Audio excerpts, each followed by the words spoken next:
I still remember the night I decided to do this. I was sitting in my apartment after a breakup, staring at my phone, reading the same text over and over. I need to tell you something. That's it. 5 months together. Gone. And the reason? She'd been seeing someone else for 3 weeks. But here's what messed me up. She was crying when she told me. She said she didn't even understand why she did it. And that's when I realized.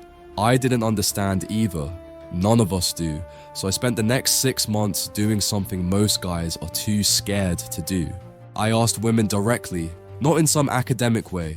Real conversations, coffee shops, bars, online surveys, anonymous confessions, 500 women. I wanted the truth about what actually makes a woman cheat. And what I found changed everything. I thought I knew about loyalty and why relationships fall apart. By the end of this video, you'll know exactly what pushes a woman into another man's arms, and more importantly, how to make sure it never happens to you. But I'm warning you now, some of this is going to sting. Some of it's going to make you rethink every relationship you've ever had. Drop a comment if you've ever been cheated on and didn't see it coming. You're not alone. Here's what nobody tells you about cheating. We think it's about sex. We think it's about finding someone better looking, richer, more successful. But out of those 500 women, you know how many said they cheated because the other guy was more attractive? 11. That's it. 2%. So if it's not about looks, then what is it? Picture this. You're with a girl for 8 months. Things are good. You're texting every day, seeing each other twice a week, having sex regularly. Everything looks fine from the outside, but here's what's happening that you can't see. She's keeping score, not in some evil way, but her brain is tracking something and most guys have no idea it's even happening. She's measuring how much effort you're making versus how much effort you made in the beginning. And the moment that gap gets too wide, something shifts. One woman told me her boyfriend did everything right at first, planned dates, surprised her with flowers, asked about her day and actually listened. Then, month 6 hit, and he got comfortable, started suggesting they just stay in and watch Netflix every Friday, stopped asking questions, started scrolling through his phone while she talked. She said it felt like he'd won her and then stopped playing. So when a guy at her gym started asking about her life, really asking, leaning in, remembering details from previous conversations, her brain lit up. Not because he was hotter than her boyfriend, but because he was paying attention. 3 weeks later, she kissed him, and she hated herself for it, but she couldn't explain why she did it either. But here's where it gets interesting. I immediately started noticing a pattern in these conversations. The women who cheated weren't describing a moment. They were describing a feeling they couldn't shake, a creeping sense that something was missing. And when I pushed them to get specific, the same word kept coming up over and over: invisible. They felt invisible to their partners. Think about that for a second. You're in a relationship, you see her all the time, you sleep in the same bed, but she feels invisible. How does that even happen? I'll tell you exactly how. It's the way you stop noticing her. She walks into the room wearing something new and you don't say anything. She tells you about a problem at work and you offer a solution in 10 seconds without asking how she feels. She sends you a long text about something that matters to her and you respond with, "Damn, that's crazy," and an emoji. Every single one of those moments is a withdrawal from an account you don't even know you have. And here's the part that's going to mess you up. She's not keeping track to punish you. She's keeping track because her brain is trying to answer one question. Does this man still choose me, or is he just here out of habit? A woman named Sarah told me something I'll never forget. She'd been with her boyfriend for 2 years, lived together for 6 months. She came home one day and he was on the couch, same spot as always, playing the same video game he played every night. She stood in the doorway and watched him for 5 minutes. He never looked up, not once. She said in that moment, she could have been anyone, a roommate, a piece of furniture, it didn't matter. So when her co-worker invited her out for drinks that weekend, she went. Not because she was planning anything, but because when she walked into that bar, he stood up, he smiled, he saw her, and that's all it took. But you're probably thinking, okay, so I need to pay more attention. Easy enough. But here's where most guys get it wrong, and this is critical. There's a difference between attention and desperation. Showering her with compliments because you're scared she'll leave is not the same as noticing her because you're genuinely curious about who she is. Women can smell fear from a mile away, and fear is the least attractive thing you can offer. Dr. John Gottman, the guy who spent 40 years studying relationships and can predict divorce with 94% accuracy, found something fascinating. It's not about grand gestures, it's about what he calls bids for connection. She says something small, look at that dog, and you have 3 options. You can turn toward her and engage, you can turn away and ignore it, or you can turn against her and dismiss it. The couples who stay together, they turned toward each other 86% of the time. The ones who split, they turned toward each other only 33% of the time. That's the difference. Not flowers, not fancy dates, just consistently showing up in the tiny moments. So here's what's really happening when a woman cheats. It's not one big thing. It's 1,000 tiny moments where she reached out and you weren't there. And then one day, someone else is. But let me tell you about the second pattern I found, and this one's going to hit different. Out of those 500 women, over 60% said they cheated because they felt taken for granted. But when I asked them what that actually meant, something weird happened. They struggled to explain it. They'd pause. They'd say things like, I just felt like, I don't know, like he didn't see me anymore. But then I'd ask them to describe the guy they cheated with, and suddenly they got specific. He was unpredictable. That's the word that came up constantly. The boyfriend had become routine, predictable, safe. And safe sounds good on paper, but here's the truth. No one wants to say out loud, safe can be suffocating. Women don't want to feel like they're living the same Tuesday for the rest of their lives. They want to feel alive. And if you're not making them feel that way, someone else will. One woman described it perfectly. She said her boyfriend was like a microwave dinner. Reliable, always there, gets the job done. But the guy she cheated with? He was like eating at a restaurant you've never been to. You don't know if it's going to be amazing or terrible, but at least you feel something. Her boyfriend texted her good morning every single day at 7 a.m. Same message, same emoji, for a year straight. The other guy? He'd disappear for 2 days, then show up at her door at midnight with Thai food and a story about something crazy that happened at work. She knew the second guy was worse for her. She knew her boyfriend was the better man, but her boyfriend had become furniture, comfortable, forgettable, invisible. This is where guys make a massive mistake. They think consistency equals loyalty. They think if they're always available, always predictable, always saying yes, she'll appreciate it.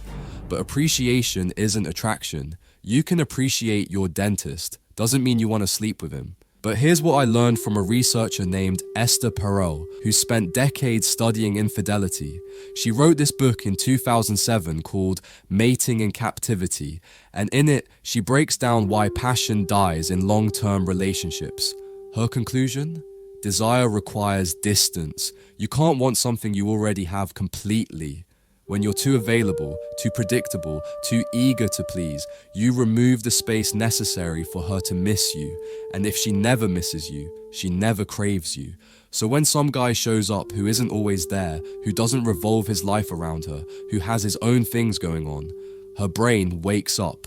Not because he's better, because he's uncertain, and uncertainty creates desire. Think about the last time you were really into a girl. I mean really into her. Remember how you felt when she texted back after leaving you on read for 3 hours? That little hit of dopamine? That relief mixed with excitement? Now think about the girl who responds instantly every time. The one who's always available, always agreeable. How do you feel when her name pops up on your phone? Exactly. That's what you're doing to her when you become too predictable. You're killing the chase. But, and this is important, I'm not telling you to play games. I'm not saying ignore her texts or act like you don't care. That's not what this is about. This is about having a life that's bigger than her, having purpose, having standards. During my survey, a woman named Jessica told me about her ex. She said he was obsessed with starting a business. He'd stay up until 2 a.m. working on it. Some nights he'd forget to text her back because he was so deep in it. And you know what? She said those were the times she wanted him most, not when he was doting on her. When he was unreachable, when she had to compete with his vision.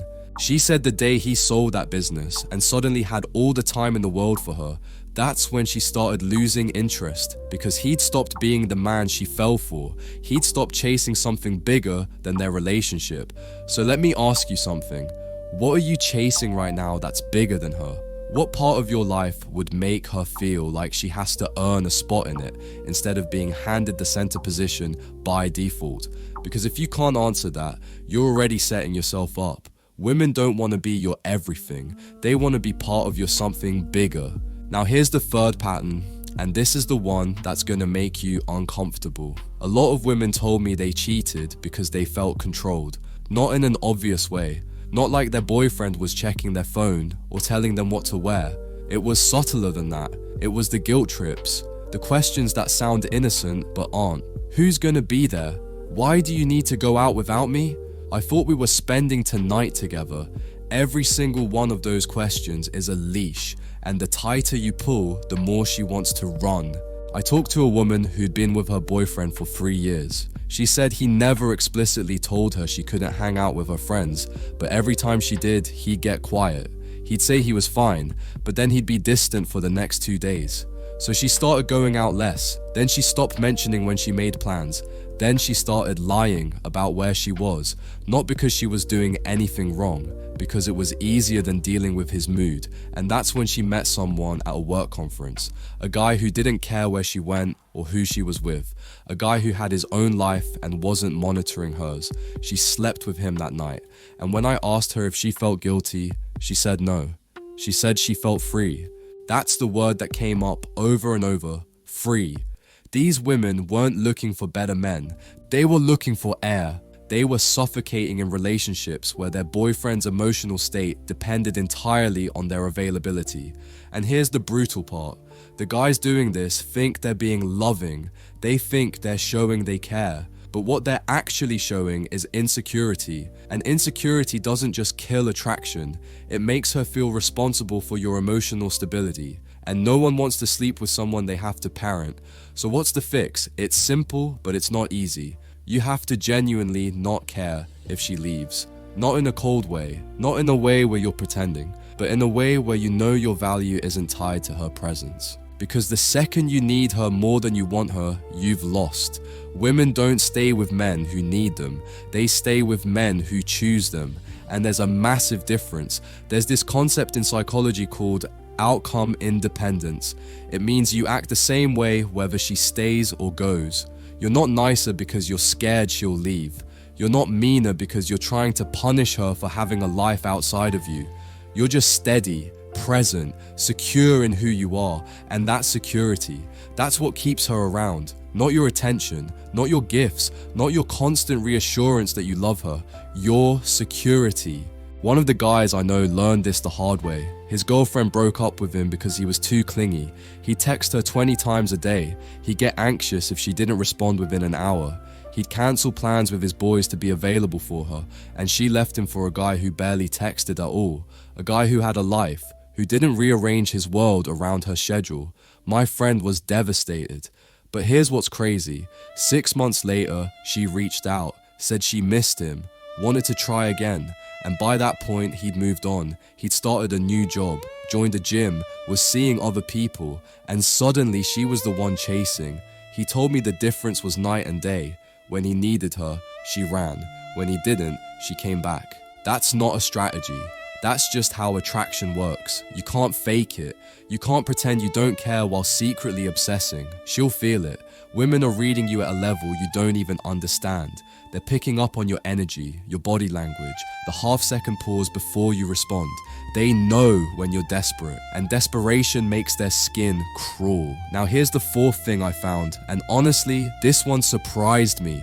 Almost 40% of the women I talked to said they cheated because the sex got boring. But when I dug deeper, it wasn't actually about the sex. It was about what the sex represented. One woman put it this way: he stopped trying to turn me on. He just expected me to be ready whenever he was. Think about that. In the beginning, you probably spent time on foreplay. You probably paid attention to what she liked. You probably cared whether she finished. But somewhere along the way, sex became routine. You started skipping steps. You stopped experimenting. You stopped asking what she wanted, and she noticed. But here's where it gets deeper. The boring sex wasn't really about technique. It was about effort. It was about the fact that you stopped seducing her. You started treating her like she was already yours, so why bother with the chase? You stopped flirting with her during the day, stopped building tension, stopped making her wonder when you touch her next. You just rolled over in bed at night and expected her body to respond.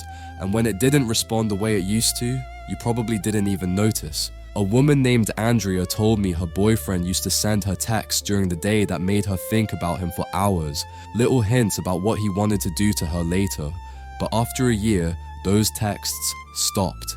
Sex became this thing that happened at 10 p.m. on weekends, right after watching a movie. Same position, same rhythm, same 5 minutes of kissing before getting to it. She said it felt like a chore he was completing. So when a guy at her office started flirting with her, really flirting, making her feel wanted, building anticipation, her body responded in a way it hadn't in months. She didn't even like him that much, but he made her feel desirable again, and that was enough. And by the way, you can go watch my video on how to make any boring conversation flirty in just 3 steps. Just make sure to finish this video first. So here's what most guys miss. Women don't cheat because they're not getting enough sex. They cheat because they're not getting enough desire. They want to feel like you're hungry for them, like you can't keep your hands off them, like you're still discovering them instead of just going through the motions. And if you're not making her feel that way, you're leaving a door open for someone who will. This ties back to something I mentioned earlier. Esther Perel talks about how comfort kills passion. The more comfortable you get, the less you try. You stop dressing well around her. You stop planning dates. You stop creating experiences. You start treating her like a roommate who occasionally has sex with you, and then you're shocked when she loses interest. But she didn't lose interest in sex. She lost interest in predictable, low-effort sex with someone who stopped making her feel alive. Now here's the 5th pattern, and this is the one that explains everything else. Every woman I talked to, no matter what specific reason they gave for cheating, said the same thing underneath it all. I didn't feel like a priority anymore. Not the top priority, not the only priority, just a priority. They felt like they came after work, after the boys, after video games, after the gym, after everything else. They felt like the relationship was running on autopilot while you focused on literally anything else. One woman told me her boyfriend would come home from work and immediately turn on his PlayStation. Every single night. She'd try to talk to him and he'd give her half answers while staring at the screen. She'd suggest going out and he'd say he was too tired. But he wasn't too tired to play until midnight. She wasn't asking for much, just an hour of his actual attention, just some sign that she mattered more than his game. After 8 months of that, she went out with her girlfriends one night, met a guy who actually looked at her when she talked, and made out with him in the parking lot. She said it wasn't even about him. It was about feeling like somebody gave a damn, and that's the thing that's gonna haunt you if you don't fix it. She's not asking you to worship her. She's not asking you to drop everything in your life. She's asking you to make her feel like she matters. Like when you're with her, you're actually with her. Not half present while scrolling through your phone. Not giving her the leftover energy after you've spent it all on everything else. Here's a test you can do right now. Think about the last conversation you had with her. Can you remember what she said? Can you remember what she was worried about or excited about?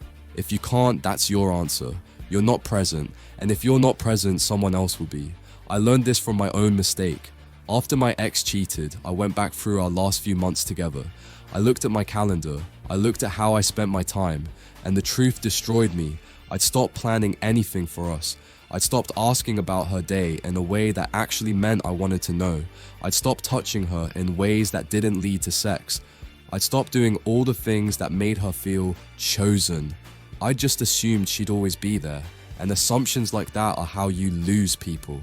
Robert Glover wrote this book in 2003 called No More Mr. Nice Guy, and in it he talks about covert contracts. That's when you do things for someone and expect something in return, but you never actually communicate it. You're nice to her, so you expect sex. You spend time with her, so you expect loyalty. But here's the problem. She doesn't know about your contract. She just knows you're acting different. You're not being generous. You're keeping score. And when she doesn't hold up her end of a deal she never agreed to, you resent her. And she feels that resentment. And resentment is poison. So many guys I talked to after their girlfriends cheated said the same thing. But I did everything for her. And that's the problem. You did everything for her, but you didn't do it because you wanted to. You did it because you thought it would keep her. That's manipulation dressed up as love. And women can feel the difference between a man who gives freely and a man who gives with strings attached. And by the way, if you're curious to know the whole story and replies I got from the guys, leave a comment saying, "Ask guys," and I might make a video on it. But here's the part nobody wants to hear. Sometimes she cheats, not because you did something wrong, but because she's just not the right person. Some women cheat because they're selfish. Some women cheat because they're broken and don't know how to be loyal. Some women cheat because they never had any intention of staying. And if that's the case, nothing you did would have changed it. You could have been perfect, and she still would have found a reason. But most of the time, it's preventable. Most of the time, she doesn't want to cheat. She just wants to feel seen, chosen, desired, prioritized. And if you're not giving her that, you're gambling with something you can't afford to lose. So let me give you the raw truth I walked away with after 500 conversations. Women don't cheat because they find someone better. They cheat because they find someone who makes them feel better. And if you're not making her feel alive, curious, desired, and chosen every single day, through 1,000 tiny moments of genuine presence, then you're giving her a reason to look somewhere else. You don't keep a woman by convincing her to stay. You keep her by making her not want to leave. And that starts today. Remember that video on how to make any boring conversation flirty in just 3 steps? Click here and go watch it now. I'll see you there.